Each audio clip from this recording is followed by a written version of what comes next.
Let's start with the basics. And by basics, I mean the stuff you need to know in order to not have to restart your run and get the most out of your campaign. Not like knowing the difference between a microphone and a shotgun barrel. But here are some basic lessons you need to learn before you can really wage an effective campaign. Almost every mission is won or lost before you even land. No, I'm not talking about the obvious. Don't bring your team of spastic butterflies armed with water guns to fight an alien base head on. Basically, if you always send your best soldiers, they will be wounded or exhausted for the next mission. So you need to consider how many rookies you can fit into your roster before your team looks like an average American school by the end of the mission. Because the aliens are not going to wait for you to enjoy your time off, and they will be coming on average about every 12 to 18 hours. I mean, you need to consider a few things before you even land. Did the alien tech level go up since the last mission? You can see their current status in the situation room. Somehow. Don't ask how. And if it did, better bring out your A-team no matter what. Because in the last mission, you may have been having a jolly good time invading landed ships, but now you may be facing things that will ruin your day if you do not know how to handle them. Then, you should check what type of mission you are dealing with. We will be going back to all these points, but sending your best guys to deal with a small crashed UFO may be a bit of an overkill, and a lost opportunity to level up your rookies, because without somewhat competent C and D team to get replacements from, you are 1 or 2 deaths away from spiraling out of control. In general, for base assaults or large ship landings, you will want your best guys in order to stand a chance. Terror missions, you may be able to get away with 1 rookie if you have been steamrolling over the enemies. You will learn these things as you play to gauge their difficulty in contrast with other missions. Just remember, when alien tech level goes up, all pods get stronger, and you may be dealing with new aliens that you do not know how to deal with. Next thing is equipment. At the start, you don't have many options. So, scanner, a few options of guns, but there are a few pieces of equipment you always bring. At the start of the game, that would be a concussive grenade. Because at that level, you do not really have many ways of dealing with enemies that have high damage and high chance to hit. So, a concussive grenade will allow you to control those enemies just for the early game until you unlock the gas grenade. Gas grenade, you always bring it. The other equipment you always bring in is a scanner. Not only does it reveal hidden enemies, but it also allows you to see the enemy without alerting them if you get lucky. But most important part of the scanner is it now increases all of your chances to hit by 10%, which is massive considering you got 8 chumps and occasionally over 16 shots. The other is suppressive fire.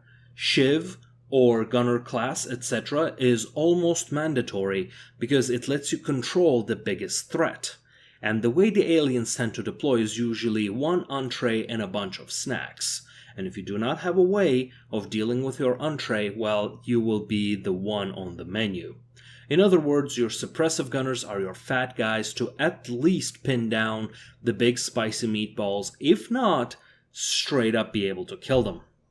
The rest of the strategic layer is all about maximizing your income and constructing buildings to get the research and equipment. For this, you will need lots of labs and workshops. The one thing you should consider is 6 tiles for satellite nexuses to cover the globe and enough energy buildings, but all of that depends on your starting base bonuses. I picked Japan to start because steam generators producing cash was very cash money of them indeed.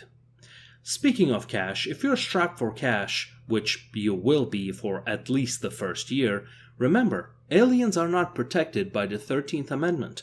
As such, you're free to sell their toys and them to the nearest Jeffrey Epstein successor.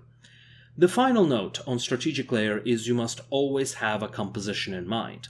A versatile composition I found that has answers to everything without getting any glaring strengths or weaknesses and able to deal with anything the game can throw at you is 2 tanks, such as Shivs, Goliath Mech, or the Assault, 2 medium-range damage dealers, such as Infantry or Gunner class. I almost always bring a mix of 2 long-range, 1 Sniper, 1 Scout respectively. I have sometimes experimented with 2 Sniper builds instead of an Infantry. It works, but it depends if you have the sufficient line of sight.